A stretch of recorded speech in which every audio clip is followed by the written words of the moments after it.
Well, good day everybody. This is Chris, the Ancient Scholar, and I hope this video finds you all doing well. In this particular video, I'm going to talk a little bit about my response or reaction to the Google Pixel I/O, the Google I/O that was announced yesterday, where they announced the pending release of the new iteration of the Pixel series of phones, the Pixel 10. So we're now in the 10th generation, the Pixel phones. And I'll just kind of talk about what my thoughts are regarding the new phone, and I'm going to focus primarily on the base model. I don't have a whole lot of interest in the high tier models of phones from any kind of company, be it Google, Samsung, Apple, or any others. I'm really more budget minded, like what kinds of features do you get for the quote-unquote lower price of these budget phones. So I'm going to talk about the Pixel 10 and maybe do some comparisons to the Pixel 9. So fortunately and unfortunately, a few things have happened. I would say, unfortunately, some of my concerns seem to be coming to fruition, mainly regarding the camera system on the Pixel 10. I have some reservations about that. I'll get there, but when we look at the phone, it's going to be remarkably similar as far as the design, the external design hardware. It's going to be remarkably similar to last year. That's not necessarily a bad thing. I think it's a great design. It's definitely distinct. It sets itself apart from other phones, while also still having some contemporary familiarity to it. So I don't really have any issues there. It's more or less the same size as the Pixel 9. It's about 6 inches high, 2.8 inches wide, and about 0.3 inches thick. So basically, the Pixel 9, it's the same size. As far as the display, very minor tweaks to the display this year. It's still the same 6.3 inch Actua display, the 20:9 aspect ratio. It's a 1080p screen, so it's still rocking the same 422 pixels per inch. It's still the same 120 hertz display. It's not LTPO. It's the 60 to 120 adjustable. It's still using the Gorilla Glass Victus 2, I believe. 2 million to 1 contrast ratio, 16 million colors, HDR support, yada, yada, yada. Really the only change this year versus last year is the brightness of the Pixel 10's display has increased by a couple hundred nits. So I think the HDR brightness has been bumped up to 2000 nits from 1800 last year. And the peak brightness, which is not really adjustable, but the peak brightness has gone up to 3000 nits from 2700 nits last year. So a little bit of brightness bump. And I've heard musings that the low end of the brightness has gone down to 1 nit, although I haven't been able to substantiate that. That would be kind of an interesting development. And, if you look at your phone in bed at night or something like that, making it get even dimmer than it already does may be an interesting thing. But all things considered, the design and the displays are essentially the same from last year. We look at the battery, the capacity has increased just a little bit from last year. So Google purports that you're rocking a 4970 milliamp hour, where I believe is 4700 last year. So essentially you're looking at the same battery capacity. Google purports on their website 24 plus hour battery life, whatever that means, probably some playback test. So it's roughly going to be similar to last year, maybe a little better. I'll get to talking a little bit about the Tensor chip here in a little bit. Probably the biggest thing regarding battery and charging is Qi 2 wireless certification has occurred with the magnetic system. So essentially taking from what Apple did a few years ago, and Pixel has just kind of rebranded that as Pixel Snap. And so now there's going to be a whole ecosystem surrounding that, and you can see that's a very popular, that's a very, very, very popular thing that the iPhones have had for a few years. It's coming to the Pixel. All of you individuals that have a lot of the Apple chargers should be able to use them with their Pixel if you're looking at potentially making the change. I don't do a whole lot of wireless charging, so this really isn't a big thing to me one way or the other. I think it's certainly nice to have, you know, additional options available. So I'm not upset by it or anything. It's just not something that, you know, is a do or die or make or break thing for me. The charging, I believe you can charge a little faster with a Pixel 10 using a 30-watt charger. So I think the way where it works is last year, if you wanted to charge up to like 50% in half an hour, you had to use a 45-watt charger. And I think this year it'll now do it with a 30-watt charger. So the charging is a little faster. And it's a little more efficient, but you know, essentially it, you know, charges about the same as last year with that efficiency. I believe the wireless charging has gone up to 15 watts over, was it 7.5 watts last year, something like that. As far as the processor, we now have the Tensor G5, but we don't know anything about it. They didn't talk about it during the Pixel I/O presentation. I didn't actually see the whole presentation. I just saw a few clips of it. I was working, but what I saw was just super kind of a really weird, cringy sitcom kind of thing. I didn't really do it for me. It just wasn't made for someone like me. But they didn't really talk about. They didn't go into specifications in any sort of detail. Basically, just say it's a little better, and I think there was mention of the raw processing power being on the order of about 30% better. But you know, what about the GPU? Maybe a little better TPU. It's just not clear to me. You know exactly what kind of performance specifications we're looking at with the G5.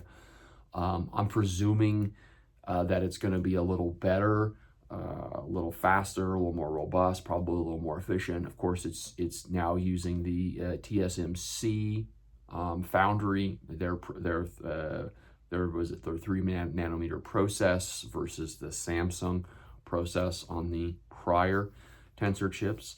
So it's certainly going to be a more capable chip, but is it going to be like a gaming powerhouse and compete with the contemporary offerings from Apple, the Apple Silicon and the Snapdragon processors? I doubt that. I highly doubt that would be the case, but that's never really been the case or the goal with Pixel Tensor processors. But yeah, that's really all I can say. I don't really, they just didn't really talk about it a whole lot, which is just interesting. They you know, wanted to do some schlocky comedy stuff over really talking about, you know, this whole new process that they're transitioning to. I don't know what to make of that. So we'll see. As far as memory and storage, the same as last year, 12 gigabytes of RAM and 128 256 gigabyte offering. Still rocking the Titan M2 security coprocessor, same thing that's on the Pixel 9, 9A, etc. Okay, let's talk about the camera. This is where I have some reservations, potential reservations. So from what I can see, the Pixel 10 is using the camera system from the Pixel 9a. Okay, so the Pixel 9 actually has a better, at least hardware-wise, a better hardware system than the Pixel 9a. All right, so the Pixel 9 has a 50 megapixel wide angle camera. It's an 82-degree field of view. It's a 1.68 f-stop, and it's a relatively large sensor, and it's paired with a 48 megapixel ultra wide, about 123-degree field of view with 1.7 f-stop. Okay, so pretty decent camera hardware. That's a Pixel 9. Now the Pixel 10 has a 48 megapixel quad PD wide camera, all right? So the megapixel count's gone down a little bit, which megapixels aren't as important as you'd think. It's really what's the size and quality of the sensor. And the sensor size is a fair bit smaller, and that can be represented very easily when you look at the f-stop, the ability for it to manage light. And the f-stop is 1.7 on the Pixel 10 versus 1.68 on the Pixel 9, or excuse me, it's 1.68 on the Pixel 9, but it's 1.7 on the Pixel 10, right? So it's a slightly worse in its ability to gather light because it's a smaller sensor, right? The field of view is still 82 degrees. And if you compare that to the specifications of the 48 megapixel, I believe they call it the quad PD dual pixel sensor on the Pixel 9a, it's more or less the same. It's a 1.7 aperture and 82 degree field of view, right? That's the same as 1.70 and 82. I think it's the same camera, all right? So it's a downgraded camera, at least from the hardware perspective. It's not as capable a sensor. When we move over to the ultra wide, that was actually when I think back of my review video of the Pixel 9 from last year, that was a highlight of photography for me, was the ultra wide angle camera system on the Pixel 9 was, frankly speaking, amazing. What happened this year? So the Pixel 9 was rocking that 48 megapixel ultra wide camera, f-stop of 1.7. So the ultra wide sensor, right, from last year on the ultra wide camera is about as capable, is dealing with light as the main camera, the main wide angle camera this year, right? And so but the ultra wide camera from last year on the Pixel 9 is 48 megapixels, 1.7 f-stop, 123 degree field of view. This year, we have a marked downgrade in megapixels, although that, again, it's not the number of megapixels necessarily, but it's a 13 megapixel quad PD ultra wide camera with an f-stop of 2.2 and a 120 degree field of view. So the field of view is decreased just a little bit, and the f-stop has gone up a fair amount actually. So it's gone from 1.7 on the ultra wide from the Pixel 9 to 2.2 on the Pixel 10, right? That's actually pretty substantial, right? That's a much smaller sensor than last year, much less capable at getting a lot of light in. And so, that may translate to photography that's going to struggle much more in low light. And this compares almost exactly in specifications to the Pixel 9a. So that's why I'm saying, to me, it looks like essentially they just took the camera from the Pixel 9a and shoved it into the Pixel 10. So hardware-wise, we have a far less capable camera system on paper, at least. Now, the good news is that an additional camera has been added to the Pixel 10. So we've taken a downgrade of the wide camera and the ultra wide camera, but we have gained a telephoto. So we now have a 10.8 megapixel telephoto camera with optical image stabilization. That's pretty cool. It's not a very large lens. It's not going to do well in low light. It's a 3.1 f-stop, 23-degree field of view, but it does have 5 power optical zoom. So in well-lit, far-off conditions, it should be a reasonable camera and be able to gather a reasonable amount of quality. And I think this is the first time that we're seeing this really in a base model phone, right? That this is not something that happens in iPhones. This is very unique, right? So this is actually, I think, a really good move in a really good direction. I believe this is essentially the same telephoto camera that we see in something like the Pixel Fold, the newer iterations of the Pixel Fold. So it's not the highest quality camera by any means, but I think it just adds a lot of capability to the overall camera system on the base Pixel 10.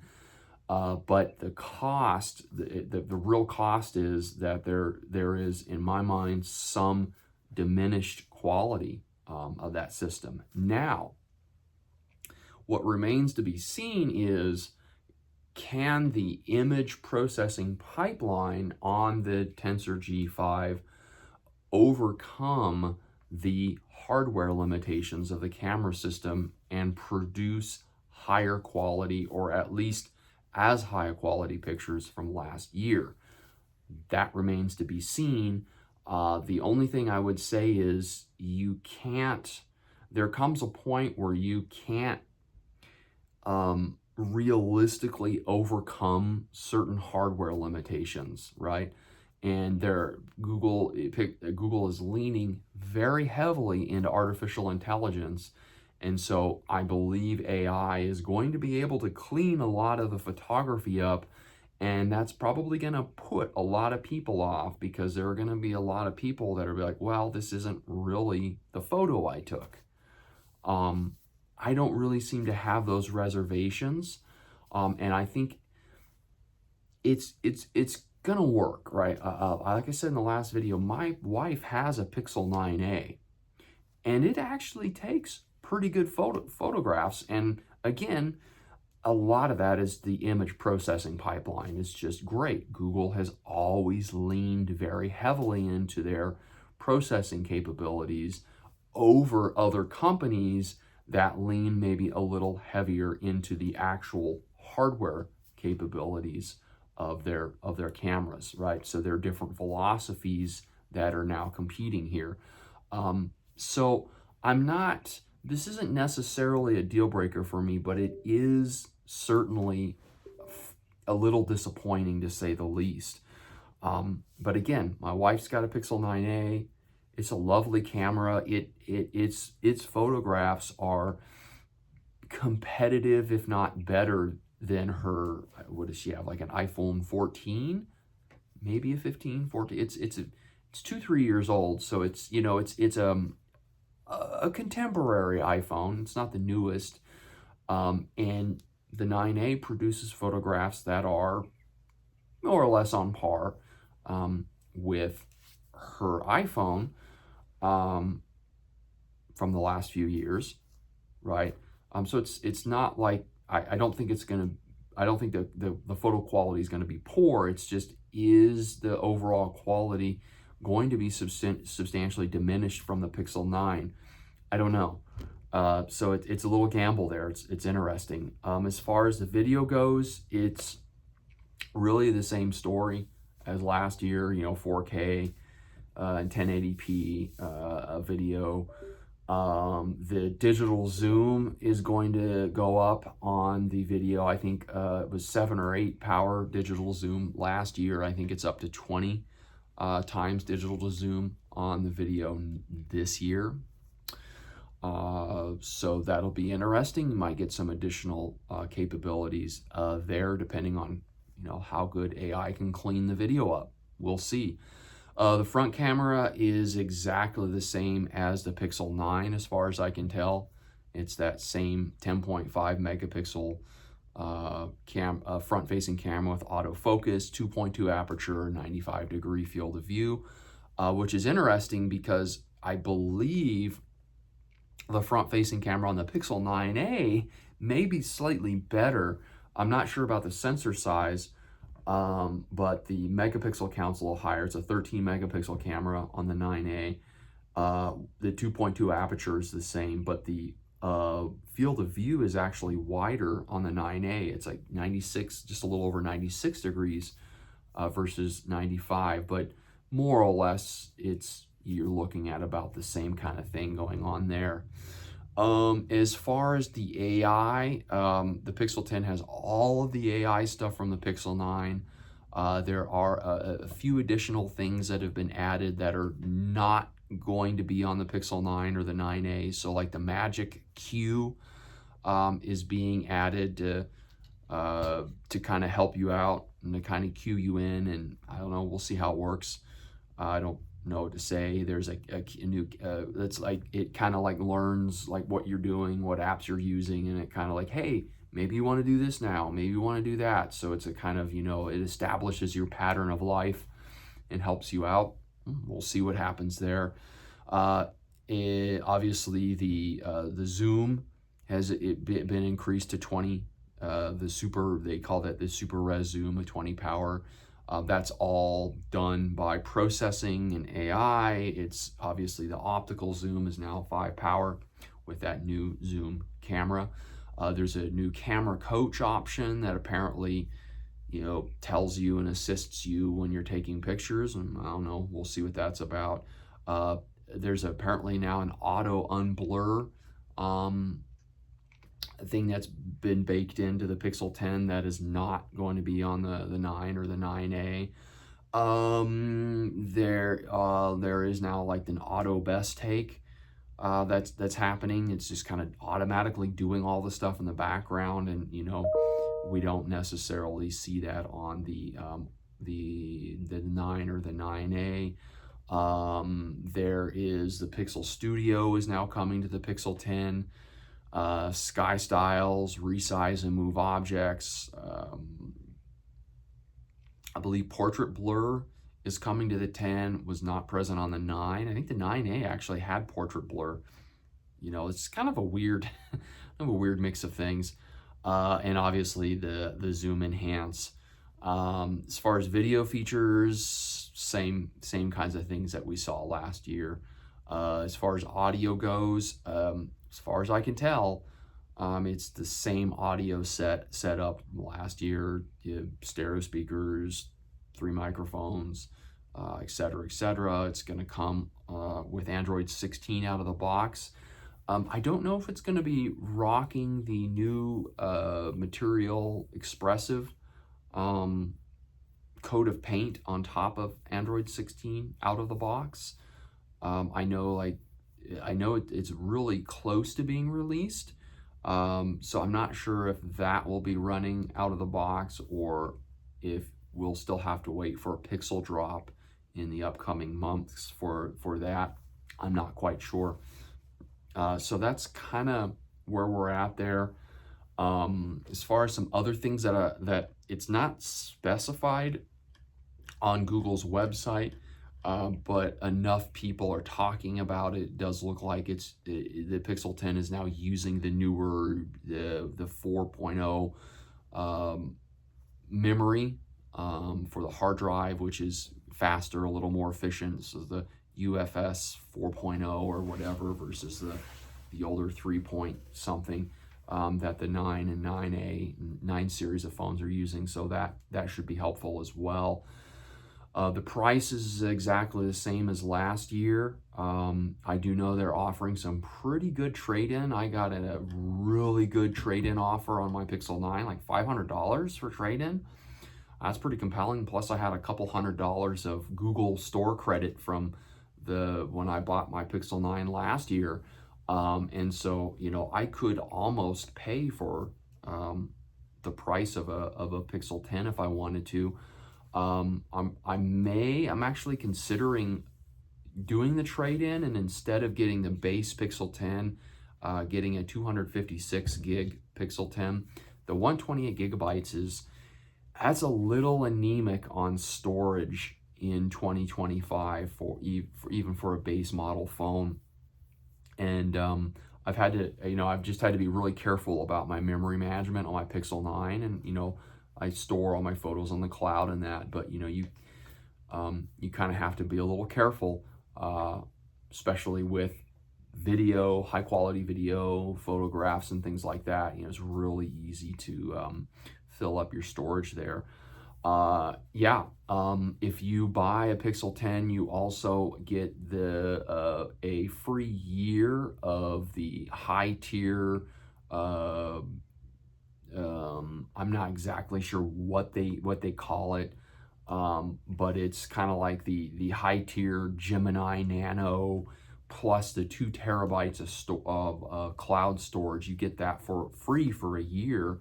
And then I believe it's about $20 a month after that. So that's kind of a nice little, at least you get a free year of, a lot of storage and some, access to real-time high-end AI stuff. So I may opt in to do that as well, just to, see how things go.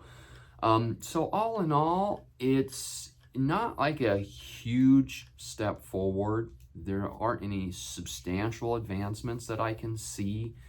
I do think that the most compelling thing for me is that addition of the telephoto camera over the Pixel 9 and the Pixel 9a. I think that, for me, that's probably the most compelling thing.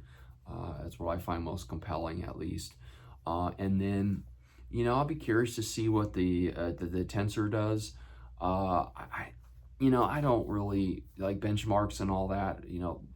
The newer, since about the Pixel 8 or so, it's run fine. It's run smooth. It runs the applications I need it to. I don't game, so I'm not like some heavy gamer guy. That's just not my bag. So, I don't rely on like ray tracing and all that. Whatever. As long as it does what a phone needs to do for me, I'm happy with it. And So, is there enough here to justify upgrading? I would say not. At this point, unless, like, if you get a really good offer, like I said, I'm getting like $500 for a trade-in. Plus, I have a couple $100. I think I have like $200 of credit on the Google store. That's $700. That's close to the cost of the. I'd have to pay a little extra for the 256 gigabyte model, and then I'll pay obviously a little extra for the accidental death and dismemberment plan for your phone. But yeah, I'm really compelled. So I'm a little compelled just because it won't be a financial hardship for me to make the transition, and I'll be curious to see what the telephoto camera does. And I do have to say, this is not a super important reason. I have to say that absolutely horrific limoncello color, that radiation sickness, radioactive piss yellow color is so bold and so gaudy that I may just have to get the phone for that reason alone, so I can rock that color and show everybody just what horrific taste I have. It's bold. I like it a lot. All right, so that is my reaction to the Pixel 10. We'll see how it actually performs in the next few weeks when it actually is available and people can review it. All right, well, I have got to get to work, so we'll see y'all in the next video.